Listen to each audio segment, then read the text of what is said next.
pessoal, vamos continuar sobre a história da educação, sobre a linha de pensamento que a gente estava. Nós estávamos falando da Idade Moderna. Então, eu tenho a Idade Média, que eu tenho um conflito muito grande com a igreja, que a todo momento a igreja tem essas intervenções do que é certo, do que é errado, do que é pecado, o que pode ser seguido. E aí eu entro num outro contexto. A Idade Moderna não é diferente, não é tão diferente quanto. Por quê? Vamos parar para pensar comigo. Eu sempre peço para os meus alunos assistirem o filme Sorriso de Mona Lisa. No Sorriso de Mona Lisa, eu tenho o contexto histórico da época que nós estamos passando da modernidade. E existem filosofias da educação que falam, escolas da educação, que falam que a educação ela tem que ser inovadora, ela tem que dar liberdade de expressão, ela tem que trazer para que o meu aluno ele reflita sobre a situação atual, qual ele está inserido. Então, assim, eu não posso dizer para o meu aluno copie, cole e siga o exemplo. Não, eu tenho que trabalhar com o meu aluno o seu desenvolvimento. E aí, gente, a gente vai parar num contexto. A mulher, ela sempre teve um entrave social muito grande. Nós sempre fomos colocadas como seres frágeis, que nós não podemos ser independentes. Até muito pouco tempo no Brasil, a mulher precisava pedir autorização para o marido para viajar. E aí, desse contexto, a gente diz que é um contexto histórico. Por que ele é histórico? Porque foi desenvolvido ao longo do tempo que a mulher ela tinha um papel social de maternidade apenas, que ela teria somente o papel de cuidar da casa, de prover que a família ficasse bem. Esse era o papel dela. Quando a mulher consegue um papel social, que ela começa a quebrar paradigmas, que ela começa a levar em conta de que ela não vive só para casa, para o marido, que o objetivo maior da mulher não é somente a questão de cuidar da casa, que ela pode fazer uma faculdade, que ela pode trabalhar fora, que ela pode se desenvolver. Eu tenho tudo isso dentro do contexto da Idade Moderna. A mulher começa a ter o seu espaço. A mulher começa a descobrir qual é o seu papel social. E na Idade Moderna eu tenho várias revoluções que vão acontecendo com o tempo. Então eu tive lá a Revolução Francesa, mas eu tive a Revolução Industrial, e aí nessa passagem de tempo, depois de tanta luta dentro da modernidade, para nós conseguirmos sair da educação tradicional, sair da educação tecnicista para uma educação progressista, eu tenho um desenvolvimento completamente diferente. Eu tenho o olhar de que o aluno ele não é uma folha em papel em branco do senso comum da educação empirista. Eu tenho a ideia de que o aluno, ele traz uma bagagem e essa bagagem ela deve ser explorada. Que eu tenho que levar em conta tudo que o meu aluno já sabe lá atrás. Isso é importante. Quando eu chego numa sala de aula, eu não posso ignorar os conhecimentos trazidos pelos meus alunos. Eu tenho que aprimorar conhecimentos. E aí nós temos vários pensadores, cientistas da educação, como Jean Piaget. O que Piaget faz? Piaget estuda a criança e o seu desenvolvimento. Ele estuda as fases de desenvolvimento do ser humano. Ele descobre que para que eu consiga adquirir o conhecimento, eu preciso ter um desequilíbrio. Aprendemos por meio do desequilíbrio. Quando eu tenho desequilíbrio, eu tenho que buscar aprendizagem, buscar a solução para aquele problema. Mas ele traz que existem fases de desenvolvimento, que nós passamos por fases, assim como Freud fala sobre a sexualidade e as fases da sexualidade. Assim como Erik Erikson fala sobre as fases sociais que nós temos de desenvolvimento. E até sobre as fases de fé que nós passamos, trazidas por James Fowler. Então, meus amores, eu peço que vocês procurem fase de desenvolvimento de James Fowler, fase de desenvolvimento de Jean Piaget, fase de desenvolvimento de Erik Erikson, fases de desenvolvimento de Freud, para que a gente possa ter esse paralelo do que foi estudado. Nós descobrimos que o homem ele precisa passar por questões de aprendizagem constantes. Nós primeiro temos que levar em conta os princípios. Qual o primeiro princípio? O homem, para que ele possa aprender, ele tem que sair da estagnação, ele tem que sair do meio que ele está parado, ele precisa se movimentar, ele precisa do desequilíbrio. Aí caímos na corrente de Jean Piaget. O homem precisa passar por um desequilíbrio. Ponto. Legal. O segundo momento que a gente fala é que o homem deve ser respeitado o seu desenvolvimento natural, de maturação biológica. Nós brigamos sempre com os pais, principalmente em escola. A gente diz assim, pai, mãe, coloca aí na sua cabeça que o teu filho ele não tem que aprender a ler e escrever com 4 anos, com 5 anos de idade. Ele tem que passar pelas fases de desenvolvimento. Ele tem que passar pela experimentação. Ele tem que aprender, ele tem que se desequilibrar para depois acomodar aquele conhecimento, que isso se dá por meio da assimilação, acomodação. A criança, ela precisa ser respeitada as suas fases de desenvolvimento, e isso é uma briga nossa constante. Porque, pai, mãe, não tem pressa, por favor, da aprendizagem do teu filho. Ele tem que estar lendo e escrevendo, porque a prima de 6 aninhos já tá lendo e ela tá com 5 e vai fazer 6 ano que vem e ela não sabe nem escrever o nome.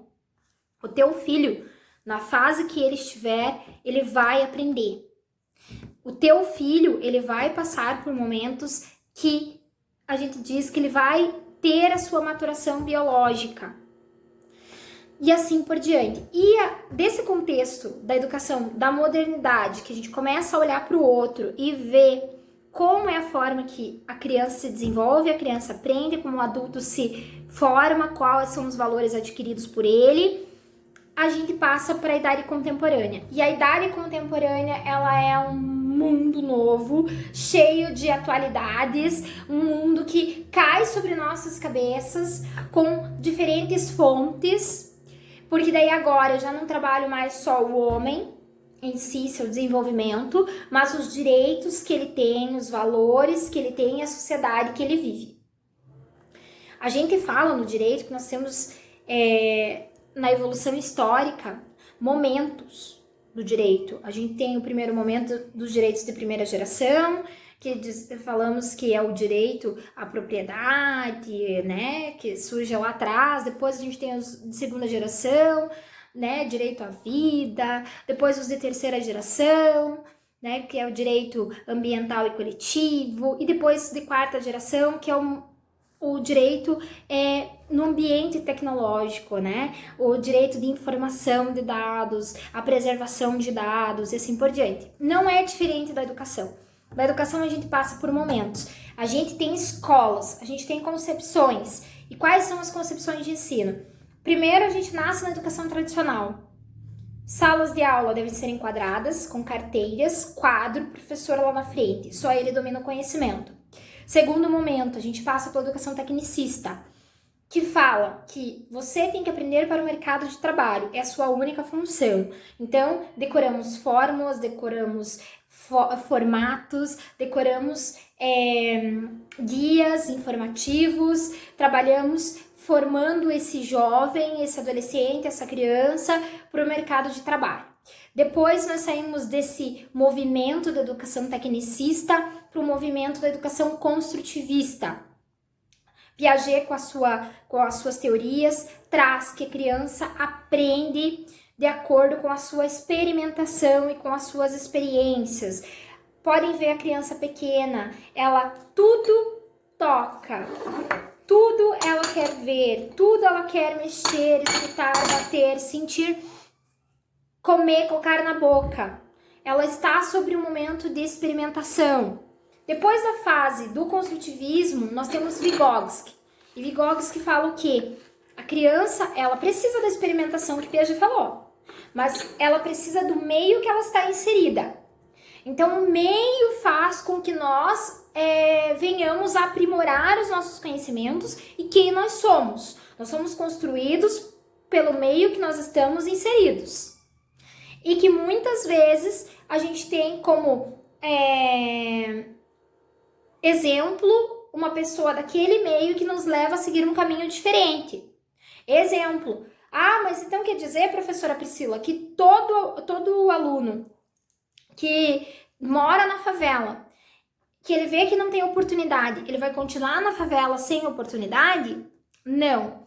Tudo depende do estímulo. Então, lá para Piaget, a gente sabia que tinha que experimentar para aprender. Com Vygotsky, que eu tenho que experimentar para aprender, mas eu ainda tenho que fazer a troca e a compartilha. E aí nós temos fontes que nos colocam como eu tenho a junção, o socioconstrutivismo. Eu preciso do social, mas eu preciso também da experimentação. Eu preciso da interação, então eu tenho o socio-interacionismo. Eu preciso interagir com o outro para poder aprender. E aí eu trago para vocês exemplos de tudo isso que nós estamos passando. Então vamos lá, de novo, só retomando com vocês. Eu tenho uma educação primitiva, uma educação clássica, uma educação na Idade Média, uma educação moderna, uma educação progressista, uma educação contemporânea, e hoje nós temos uma pós-contemporânea, que nós temos que saber viver agora em mundos paralelos. Eu tenho o mundo real e eu tenho o mundo midiático. Como é que eu vou fazer para conviver nesses dois mundos? Onde no mundo midiático todo mundo tem senso comum, todo mundo sabe de tudo. Será? Bom, vamos dar um exemplo desse momento de pandemia. Será que todo mundo sabe de tudo? Só que o mundo midiático, ele tá acabando se sobressaindo sobre o mundo real. As pessoas estão vivendo tão conectadas, elas estão tão imersas no mundo midiático, que tudo se torna verdade no mundo midiático. As brigas estão sendo constantes porque o senso comum está se prevalecendo. E, na verdade, nós, professores, nós devemos trabalhar com as duas ideias. Eu preciso do mundo midiático porque eu preciso estar interagindo nesse meio, mas eu preciso levar em conta que o que está acontecendo no mundo real é o que tem um estudo científico e acadêmico, é o que as pessoas vivem, que eu não vou viver contigo só por meio dessa tela. Hoje a gente está sendo obrigado por um isolamento social, mas nem sempre nós vamos viver assim. E que mesmo assim a gente está tendo uma interação. Que é preciso ter uma interação, eu preciso trocar com o outro, eu preciso trocar informações, fontes com o outro, eu não posso me isolar e pensar que só o que está sendo colocado naquela tela, com o senso comum é verdadeiro. Eu escutei essa semana algo que me deixou indignada. Eu escutei assim: professora, não passe vergonha na rede social, porque veja bem, todas as pessoas estão falando que tudo isso é uma mentira, que o governo tá certo, porque ele está colocando para nós que a gente está fazendo uma histeria. Gente, se a gente tem um meio acadêmico, científico, que estudou, que provou que a gente está vivendo um momento de pandemia mundial, que ontem eu passando por todos os canais mundiais estão falando sobre isso. Como é que você vai viver no teu senso comum, dentro do teu universo midiático e fingindo que nada está acontecendo? É assim com a educação. O professor, ele não pode ser alienado. Ele tem que ter em mente que ele precisa continuar com formações. Ele precisa buscar a fonte real. Ele precisa estimular o aluno dele ao diálogo e ao compartilhar. É por isso que eu trago na história da educação, quando eu estudei com vocês em sala, e quem não foi meu aluno, teve essas pinceladas aí do tempo que a gente conversou, é exatamente para isso.